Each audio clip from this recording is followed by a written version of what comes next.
Chicken দিয়ে যদি কোনো দুর্দান্ত একটা রেসিপি বানাতে হয় তাহলে অবশ্যই একবার এই রেসিপিটা বানিয়ে দেখতে পারো। এটা চিকেনের একদমই অন্যরকম একটা রেসিপি। নমস্কার, আমি কবিতা, মমস কুজিনে তোমাদের সবাইকে স্বাগত। এর জন্য প্রথমে একটা কড়াইতে দিয়ে দিচ্ছি সর্ষের তেল। সর্ষের তেলটা গরম হয়ে যাওয়ার পরে এর মধ্যে দেখো ডুমো ডুমো করে আলু কেটে রেখেছি একটু বড় সাইজের, সেই আলুগুলো এর মধ্যে দিয়ে দিচ্ছি। আলুগুলোকে ভেজে নিতে হবে, তার জন্য অল্প একটু হলুদ দিয়ে দিচ্ছি, তাহলে আলু ভাজার কালারটা সুন্দর হবে। আর এখানে দেখো এরকম লাল করে আলুগুলোকে ভেজে তুলে নিতে হবে। আর আলুগুলোকে একটু বড় বড় করে বানাতে হবে। আলুগুলোকে তুলে নেওয়ার পরে ওই তেলের মধ্যেই আমি দিয়ে দেব এক এক করে চিকেন।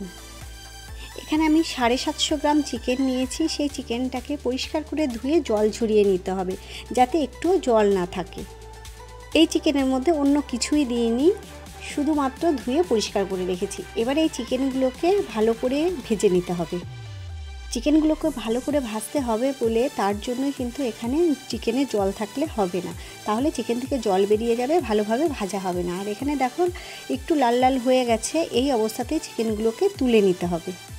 খুব বেশি ভাজা যাবে না, যখনই চিকেনগুলো হালকা লাল হয়ে যাবে তখনই কিন্তু চিকেনগুলোকে তুলে নিতে হবে। সমস্ত চিকেনগুলোকে আমি একটা বাটিতে তুলে নিয়েছি। আর চিকেনটাকে একটু ঠান্ডা করে নিতে হবে। আমি এটা আধ ঘন্টা রেখে দিয়েছিলাম। এবার এই চিকেনটাকে ম্যারিনেট করব। তার জন্য এর মধ্যে দিয়ে দিতে হবে কয়েকটি উপকরণ।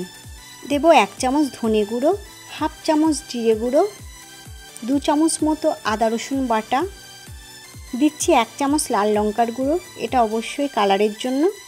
এবার এর মধ্যে দিয়ে দেবো 100 গ্রাম মতো টক দই। টক দইটাকে খুব ভালো করে ফেটিয়ে নিয়েছিলাম, সেই টক দইটা এর মধ্যে দিয়ে দিলাম।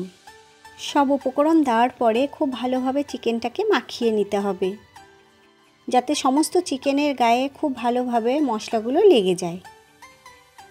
আমরা তো সবসময় কাঁচা চিকেনটাকে ম্যারিনেট করি, এখানে ভাজা চিকেন ম্যারিনেট করতে হবে। আর দেখো এখানে হাফ চামচ মতো দিয়ে দিচ্ছি গরম মশলার গুঁড়ো। আবারও একটু ভালো করে মাখিয়ে নিতে হবে চিকেনটাকে। এবার এই চিকেনটাকে ম্যারিনেট করে আধ ঘন্টা ঢাকা দিয়ে রেখে দিতে হবে, তাহলে এর টেস্টটা খুব ভালো হবে। এবার এদিকে একটা হাঁড়ি বসিয়ে দিয়েছি, হাঁড়িতে দিয়ে দিচ্ছি সর্ষের তেল। রান্নাটা অবশ্যই সর্ষের তেলে হবে। তেলটা গরম হয়ে যাওয়ার পরে দিয়ে দিচ্ছি তেজপাতা আর গোটা গরম মশলা, গোটা জিরে। আর এই চিকেনটাকে আমি হাঁড়িতেই বানাবো। এবার সমস্ত গোটা গরম মশলাটাকে ভালো করে ভেজে নিতে হবে। ভেজে নেওয়ার পরে এখানে 3-4টে পেঁয়াজ কুচি করে রেখেছিলাম, সেটা এর মধ্যে দিয়ে দিলাম। পেঁয়াজগুলোকেও ভালো করে ভেজে নিতে হবে। এই দেখো পেঁয়াজগুলো বেশ ভাজা হয়ে গেছে।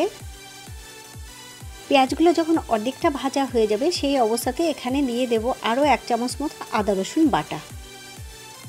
ম্যারিনেট করার সময় 2 চামচ আদা রসুন বাটা দিয়েছিলাম, আর এই পেঁয়াজ ভাজার সময় 1 চামচ মতো আদা রসুন বাটা দিতে হবে। মোট এখানে 3 চামচ মতো আদা রসুন বাটা দিয়েছি। আর তার মধ্যেই দিয়ে দেবো হলুদ গুঁড়ো, এখানে 1 চামচ মতো।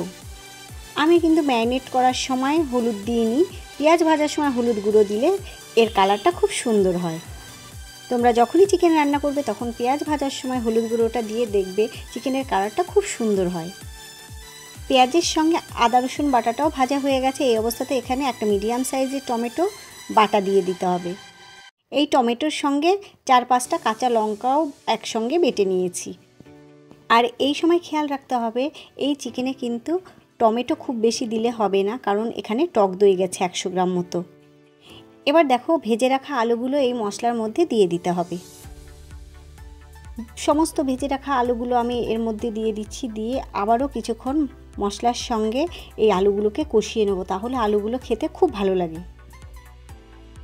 এইভাবে কিছুক্ষণ আলুগুলোকে একটু কষিয়ে নিতে হবে। এখন লবণ দিচ্ছি স্বাদ অনুযায়ী। লবণটা অবশ্যই যার যার টেস্ট অনুযায়ী দেবে। লবণ দেওয়ার পরে আবারও ভালো করে আলুগুলোকে কষিয়ে নিতে হবে। এই রান্নাটা আমি আমার মায়ের কাছ থেকে শিখেছি, তোমরা বাড়িতে একবার বানিয়ে দেখো, এর টেস্টটা যে অসাধারণ, যে কোনো অনুষ্ঠান বাড়ির রান্নাকেও হার মানাবে এই চিকেনের রেসিপিটা।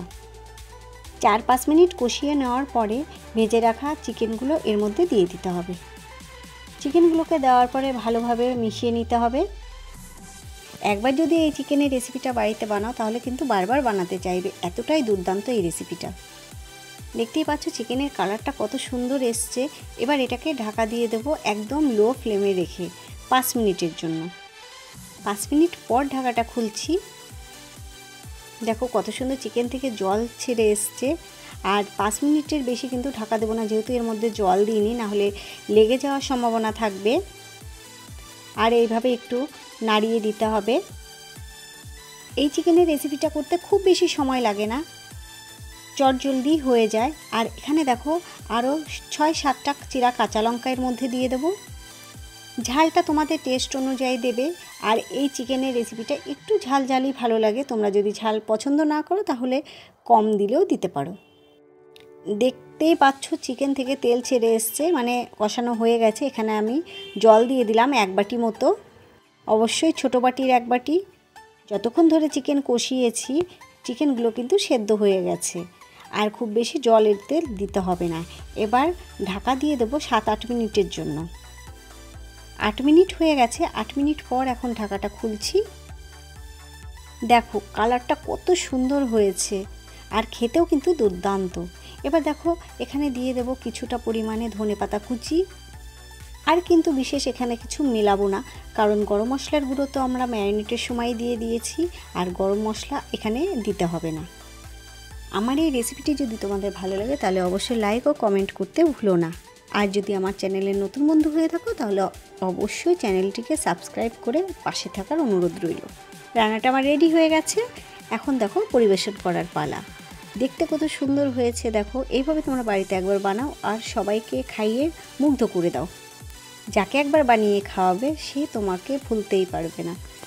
আজ তাহলে এই পর্যন্তই, পরে আসবো অন্য কোনো ভিডিও নিয়ে। ততক্ষণ তোমরা ভালো থেকো, সুস্থ থেকো, আর অবশ্যই আমার এই রেসিপিটা বাড়িতে বানিয়ে বলো কেমন লাগলো।